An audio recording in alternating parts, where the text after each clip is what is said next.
बिस्मिल्लाहिर्रहमानिर्रहीम। अस्सलाम वालेकुम स्टूडेंट्स, क्या हाल है जी? कैसे हैं आप सब? उम्मीद करता हूँ आप सब खैरियत से होंगे। स्टूडेंट्स, मैं हूँ मोहम्मद इब्राहिम, आपके चैनल डायमेंशनल फिज़िक्स से। और प्यारे स्टूडेंट्स, आज हम डिस्कस करने वाले हैं क्लास 11th फिज़िक्स बेटा की बेटा, जो आपकी न्यू बुक आई है जी। चैप्टर नंबर 12 स्टूडेंट्स हम डिस्कस कर रहे थे न्यूक्लियर एंड पार्टिकल फिज़िक्स। और बेटा आज का हमारा टॉपिक है हिग्स बोसोन। अब बेटा हिग्स बोसोन को सादा लफ्ज़ों में अगर मैं आपको समझाऊं तो हिग्स बोसोन एक फ़ील्ड की वजह से है जिसे हिग्स फील्ड कहते हैं। हमारा जितना भी यूनिवर्स है उसमें एक फ़ील्ड एग्जिस्ट करती है जो पूरे यूनिवर्स में फैली हुई है, ठीक है, जिसे हम हिग्स फील्ड कहते हैं। वो हिग्स फील्ड ऐसे है कि आपके पास कोई थिक मटेरियल हो, ठीक है, लाइक जैसे आपके पास केचप है या हनी है, ठीक है, जैसे हमने विस्कस फ्लूइड पढ़े थे, तो एक ऐसा मटेरियल हो कि अगर उसके अंदर हम किसी ऑब्जेक्ट को गुजारें तो जो ऑब्जेक्ट जो आपके पास विस्कस मीडियम है उससे ज़्यादा इंटरेक्ट करे तो उसका मैस ज़्यादा होगा, और जो उस फील्ड से या उस विस्कस मीडियम से कम इंटरेक्ट करे या बिल्कुल ही इंटरेक्ट ना करे तो उसका मैस हम ज़ीरो लेंगे। तो हिग्स फील्ड या Higgs boson quanta of Higgs field, ठीक है, जिसे 2012 में डिस्कवर किया गया जब लार्ज हैड्रॉन कोलाइडर में CERN, जो यूरोपियन काउंसिल ऑब्जर्वेटरी है हमारी पार्टिकल एक्सेलरेटर की, जब वहाँ पर प्रोटॉन कोलिजन हुई तो वहाँ पर जो वाइब्रेशंस प्रोड्यूस हुई पार्टिकल की, तो वहाँ पर हमें हिग्स बोसोन के बारे में पता चला कि वाकई ही हिग्स फील्ड भी एग्जिस्ट करती है। तो हिग्स बोसोन या हिग्स फील्ड हमें ये बताती है, जो हमने इतने सारे पार्टिकल्स पढ़े, कुछ पार्टिकल ऐसे थे जिनका मैस प्रोटॉन के मैस से कम था, कुछ ऐसे थे जिनका मैस ज़ीरो था जैसे फोटॉन, कुछ ऐसे थे जिनका मैस जो है वो न्यूक्लियॉन्स प्रोटॉन और जो आपके पास न्यूट्रॉन, उनके मैस से ज़्यादा मैस था। तो जो ज़्यादा मैस रखते हैं पार्टिकल वो क्यों रखते हैं, ये सारा का सारा हमने इस वीडियो लेक्चर में जानना है। दूसरी चीज़ जो हम बेटा आज इस वीडियो लेक्चर में डिस्कस करने जा रहे हैं, जितनी भी हमारे पास फंडामेंटल फोर्सेस ऑफ नेचर हैं, आप जानते हैं 4 हैं: strong nuclear force, weak nuclear force, gravitation force, electromagnetic force. हर फोर्स का कोई मैसेंजर पार्टिकल है जो मैसेज या फोर्स के बारे में इंफॉर्मेशन को कैरी करके लेके जाता है। मैं आपको आसान लफ्ज़ों में समझाता हूँ। आपके हाथ में एक बॉल है और सामने आपका फ्रेंड खड़ा हुआ है, आप एक बॉल उसकी तरफ फेंकते हैं, वो बॉल आपकी तरफ फेंकता है। वो जो बॉल है ना, वो एक मैसेंजर पार्टिकल है जिसने आप दोनों को कनेक्ट रखा हुआ है, ठीक है। आपको पता है यार ये बॉल अभी मेरे पास आएगी, उसे पता है कि ये थोड़ी देर बाद बॉल मुझे फेंकेगा। तो ये जो नेचर में फोर्सेस हैं ना, इनके पीछे इनके क्वांटाज हैं। जैसे आपने इलेक्ट्रोमैग्नेटिक वेव्स में फोटॉन का तो जिक्र पढ़ा, फोटॉन क्या है? क्वांटा ऑफ इलेक्ट्रोमैग्नेटिक वेव्स, ठीक है। तो ये messenger particle, force carrier particle भी आप इसे कह सकते हैं, ठीक है, वो फोटॉन है। इसी तरह अगर स्ट्रॉन्ग न्यूक्लियर फोर्स की बात करें तो इसका जो पार्टिकल है वो ग्लूऑन है। इसी तरह ग्रेविटेशनल जो फोर्स है इसका ग्रेविटॉन है। ग्रेविटॉन की अभी तक अलबत्ता डिस्कवरी नहीं हुई, हाइपोथेटिकल पार्टिकल है, बट कहा ही जाता है कि इसकी लाइट स्पीड ऑफ लाइट से भी तेज़ है। लेकिन हमने अभी तक ये पढ़ा है कि कोई भी ऐसा पार्टिकल नहीं है जिसकी रफ्तार स्पीड ऑफ लाइट से ज़्यादा हो, ठीक है। अब क्योंकि मैं आपको स्पेशल थ्योरी ऑफ रिलेटिविटी में पढ़ा कर आया हूँ कि अगर वो स्पीड ऑफ लाइट को अटेन करेगा तो इन्फिनाइट मैस होगा, और इन्फिनाइट मैस को रोकने के लिए इन्फिनाइट फोर्स चाहिए होगी, वो हमारे पास नेचर में अवेलेबल नहीं है, ठीक है। बट जो इसका क्वांटा है वो ग्रेविटॉन है। वीक न्यूक्लियर फोर्स का जो क्वांटा है वो बोसॉन्स हैं, W बोसॉन या Z बोसॉन, ठीक है। अब थोड़ा सा ज़रा देखते हैं, सबसे पहले तो हिग्स फील्ड कैसे जो है जी ये आपकी नेचर में आई, ठीक है। तो उसको समझने के लिए ज़रा आपने इस पिक्चर को देखना है। इसको अगर आप समझते हैं तो आपको बात ज़रा अच्छे से समझ आ जाएगी। देखें, ये है जी मॉलिक्यूल। हमें ये पता है कि everything in the universe are made up of molecules. Nature में जो भी चीज़ है ना वो किससे मिलकर बनी है बेटा? मॉलिक्यूल से बनी है, ठीक है। Molecules is the combination of atom, और मॉलिक्यूल्स किसकी ग्रुपिंग से बने? एटम की। An atom consist of core and multiple electrons. अब जो एटम की कोर है उसका सेंट्रल डेंस हिस्सा है वो तो न्यूक्लियस है, सराउंडिंग में इलेक्ट्रॉन्स हैं। तो इलेक्ट्रॉन्स तो लेप्टॉन फैमिली में है। लेप्टॉन फैमिली मैंने आपको बताई थी, लेप्टॉन्स में हमने पढ़े थे म्यूऑन, इलेक्ट्रॉन और टॉन जिसे हम कहते थे। तो न्यूक्लियस की बात करें तो न्यूक्लियस जो है बेटा ये बना है न्यूक्लियॉन से, जिसमें प्रोटॉन और न्यूट्रॉन है। फिर हमें पता चला प्रोटॉन और न्यूट्रॉन तो तीन क्वार्क्स के कम्बिनेशन से बने, ठीक है। Photons are made up of the combination of quarks and gluons, gluons जो इन्हें जोड़े रखते हैं, ठीक है, ग्लू से आया ग्लूऑन, ऐसा पार्टिकल जो स्ट्रॉन्ग न्यूक्लियर फोर्स का क्वांटा हो। सही। अच्छा, अब देखिए लाइक अगर आपके पास प्रोटॉन है, इसके अंदर 3 क्वार्क हैं। अब जब 2012 में, ठीक है जी, 2012 में जो लार्ज हैड्रॉन कोलाइडर है, जब इससे प्रोटॉन प्रोटॉन की कुलियन हुई ना स्पेस में, तो तब वहाँ पर एक फील्ड हमें नज़र आई, ठीक है। This field act as a syrup. अब यहाँ पर वह लिखा है कि जैसे थिक सिरप हो, ठीक है। अब ये थिक सिरप जो है ना, ये हमें ये बताता है कि पार्टिकल्स मैस कैसे गेन करते हैं, मतलब जो पार्टिकल इस फील्ड से ज़्यादा इंटरेक्ट होगा उसका मैस ज़्यादा होगा, जो पार्टिकल इस फील्ड से कम इंटरेक्ट होगा उसका मैस कम होगा, और जो बिल्कुल ही इंटरेक्ट नहीं होगा उसका मैस ज़ीरो होगा, ठीक है। तो ये जो आपके पास फील्ड है ना, इस फील्ड में जो वाइब्रेशंस प्रोड्यूस हुई जब प्रोटॉन प्रोटॉन टकराए, तो वो जो वाइब्रेशंस थी उसे हम कहते हैं Higgs boson. Higgs boson has a field created, ठीक है। अभी क्या है हिग्स बोसॉन? ये एक फील्ड है जिसे हम हिग्स फील्ड कहते हैं, ठीक है। और जो हिग्स बोसॉन है, इनका मैस होता है 125 गीगा इलेक्ट्रॉन वोल्ट, ठीक है जी। तो ये भी आपने याद रखना है कि जो आपके पास इलेक्ट्रॉन वोल्ट वैसे एनर्जी का यूनिट है। अब ये भी आप सोच रहे होंगे, क्योंकि भाई मैस एनर्जी में कन्वर्ट हो सकता है ना according to Albert Einstein equation. तो ये एक्चुअली आप यूँ समझें कि ये एनर्जी है, ठीक है। या इतना मैस जो है ना हिग्स बोसॉन का, वो इतनी एनर्जी प्रोड्यूस कर सकता है। क्योंकि अगर आप यहाँ पर देखें ना, तो यहाँ पर लिखा है कि Higgs boson has a mass of 125 giga electron volt, ठीक है। अब बच्चों के माइंड में क्वेश्चन आता है कि सर इलेक्ट्रॉन वोल्ट तो आपने पढ़ाया था कि एनर्जी का यूनिट है। तो भाई अगर हम स्पेशल थ्योरी को देखें ना, तो मैस और एनर्जी जो है इंटर कन्वर्टेबल है सब एटॉमिक पार्टिकल के लिए। सही। तो एक तो ये चीज़ बेटा आपने याद रखनी है।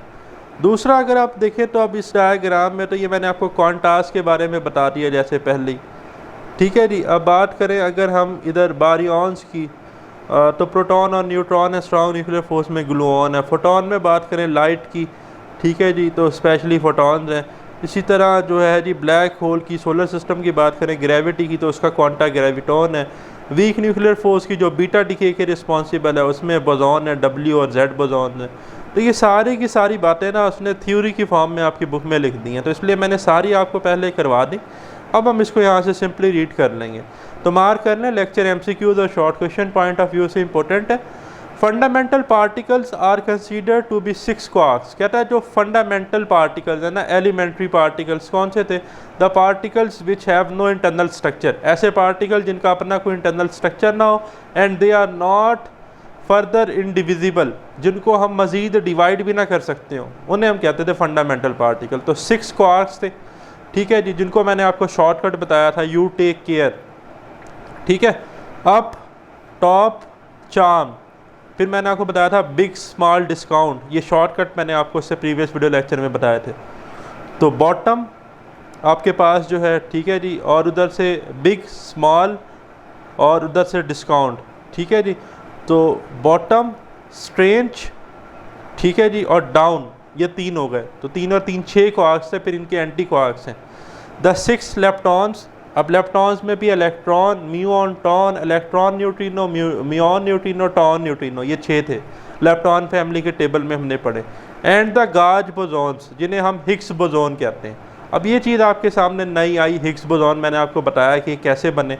विच are the carriers of the fundamental forces, भाई ये कैरियर्स हैं जो ना फोर्स को कैरी करते हैं एक पॉइंट से दूसरे पॉइंट पर। बिल्कुल ऐसे ही कि एक जो है बच्चा, वो दूसरे बच्चे के पास बॉल थ्रो करे, तो वो जो बॉल है ना, वो एक पर्सन से दूसरे पर्सन के पास इंफॉर्मेशन लेकर जा रही है।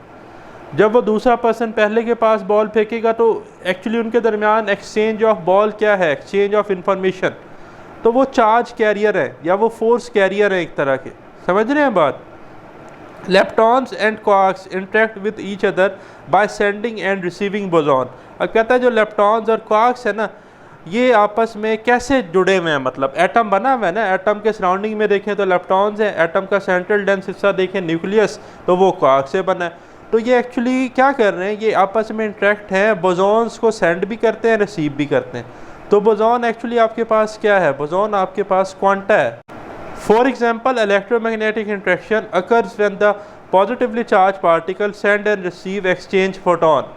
अब वो कहता है कि जैसे बात करें अगर हम इलेक्ट्रोमैग्नेटिक इंट्रैक्शन की, तो दो पॉजिटिवली चार्ज पार्टिकल जो है ना वो आपस में कनेक्टेड है फोटॉन्स के थ्रू, एक दूसरे को फोटॉन भेज रहा है, दूसरा पहले वाले को फोटॉन्स भेज रहा है, तो फोटॉन क्वांटा है, ठीक है। इसी तरह इलेक्ट्रोमैग्नेटिक वेव्स का, the photons are set to carry the force between charge particle, तो फोटॉन जो है वो क्या कर रहा है जी, फोर्स कैरियर है दो चार्ज पार्टिकल के दरमियान, ठीक है, इलेक्ट्रोमैग्नेटिक वेव का। Likewise, attraction between two quarks in an atomic nucleus occurs when two quarks send and receive gluon। अब वो कहता है इसी तरह बेटा जो आपके पास अट्रैक्शन है ना दो क्वार्क्स के दरमियान जो कि एटॉमिक न्यूक्लियस के अंदर हैं, आपको पता है कि जो आपके प्रोटॉन और न्यूट्रॉन है वो क्वार्क्स के कम्बिनेशन से बने, तो वो एक दूसरे को क्या सेंड रिसीव कर रहे हैं, gluon.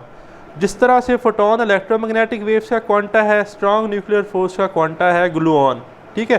Similarly the W+, W- and Z are the bosons that are carriers of weak nuclear force, तो भाई जो बोसॉन्स हैं ये कैरियर हैं वीक न्यूक्लियर फोर्स के, ठीक है। And gravitons are the carrier of gravitational force, और जो ग्रेविटॉन्स हैं ये कैरियर हैं ग्रेविटेशनल फोर्स के। अब ये सारी information just MCQ short question purpose के लिए याद रखनी है। अब ये डेफिनेशन आ रही है हिग्स बोसॉन की। The Higgs boson is a special particle, Higgs boson एक स्पेशल पार्टिकल है, डिस्कवर्ड इन 2012, 2012 में बेटा इसे डिस्कवर्ड किया गया at large hadron collider. Large hadron collider बहुत बड़ा पार्टिकल एक्सेलरेटर है, CERN, यूरोपियन काउंसिल जो आपकी है पार्टिकल एक्सेलरेटर की ऑब्जर्वेटरी है, वहाँ पर जब प्रोटॉन की कुलियन हुई तो हिग्स फील्ड का हमें पता चला, ठीक है। It is associated with the Higgs field that permeates all of the space, जो पूरी स्पेस में फैली हुई है, एक ऐसा थिक सिरप, एक ऐसा विस्कस फ्लूइड जो पूरी स्पेस में फैला हुआ है। It crucial role is that it provide explanation for how the other particle get mass by interacting with it. यही मैंने कहा था ना कि हिग्स फील्ड हमें एक्चुअली ये बताती है कि पार्टिकल्स जो है वो मास कैसे हासिल करते हैं, ठीक है। The particles that interact strongly with Higgs field get more mass, कहता है वो पार्टिकल जो हिग्स फील्ड से स्ट्रांगली क्या करते हैं जी, इंटरेक्ट करते हैं, सच एज़ हमारे पास जैसे कि कैरियर्स ऑफ इलेक्ट्रोवीक इंट्रैक्शन में W+, W- and Z bosons, वर ये जो पार्टिकल है ना इनका मैस क्या है ज़्यादा। Where's the particle like photons, अब फोटॉन का जो मैस है ये ना होने के बराबर है, तो यहाँ पर लिखा है कि डू नॉट इंट्रैक्ट, ये इंट्रैक्ट ही नहीं करते, तो इनका मैस 0 है, ठीक है, with Higgs field, hence the rest mass is considered 0, तो जो रेस्ट मैस है ना फोटॉन का वो क्या है 0, ठीक है जी। Higgs boson has a mass of around, अब कहता है जो हिग्स बोसॉन है ना जो उसका मैस है वो तकरीबन 1 to 5 गीगा इलेक्ट्रॉन वोल्ट्स है, कितना है जी 1 to 5 giga electron volts, and decays rapidly into other particles, ठीक है, और जो बड़ी जल्दी डिके होता है दूसरे पार्टिकल्स में। Here are some key facts, Higgs boson gets its mass from its interaction with associated Higgs field, कहता है जो हिग्स बोसॉन है ना इनको मास कहाँ से मिलता है, हिग्स फील्ड की इंट्रैक्शन से, जो कि पूरे यूनिवर्स में फैली हुई है, ठीक है, जो पूरी स्पेस में फैली हुई है। सेकंड क्या आपके पास, it can be a unique portal to find the condition of universe. अब देखिए पोर्टल क्या है, just like a gate, big bang तक चीज़ें जो बनी हमें पता चल गया कि ये चीज़ें एग्जिस्ट करती हैं। हिग्स फील्ड का किसी को भी नहीं तब पता था कि मैटर के अलावा डार्क मैटर या एंटी मैटर का कंसेप्ट किसी को नहीं पता, लेकिन जो हिग्स फील्ड है ना ये हमें सोचने समझने पर एक नया दरवाज़ा या नई विंडो ओपन करती है कि हम चीज़ों को और मज़ीद तहकीक करें या उन्हें जानें। Shortly after the big bang and science of dark matter due to its distinctive characteristics and properties, ठीक है जी। तो इससे ये है कि हम डार्क मैटर को भी स्टडी कर सकते हैं, उसकी फ़र्दर प्रॉपर्टीज़, कैरेक्टरिस्टिक्स, उसकी यूनिकनेस के बारे में जान सकते हैं। और इससे नेक्स्ट वीडियो लेक्चर में हम ये बात पढ़ेंगे कि नेचर में जो हमारे पास मैटर है वो ज़्यादा है बनिस्बत एंटी मैटर के, तो कुछ क्वार्क्स की नई टाइप होनी चाहिए, एंटी क्वार्क्स बहुत कम है, ठीक है। हमारी जो स्पेस या यूनिवर्स है ना उसमें एंटी क्वार्क्स बहुत कम है, तो क्वार्क्स की फर्दर टाइप्स भी हो सकता है इन फ्यूचर जो है वो डिस्कवर की जाए। अभी तो 6 फंडामेंटल क्वार्क्स हैं, हो सकता है ये ज़्यादा हो, अगर ये ज़्यादा होंगे तो फिर लेप्टॉन्स भी ज़्यादा होंगे, सही। तो ये था प्यारे स्टूडेंट्स हमारा आज का वीडियो लेक्चर। वेरी सून इंशाल्लाह हम डिस्कस करेंगे नेक्स्ट वीडियो लेक्चर को, तब तक के लिए अल्लाह हाफिज़।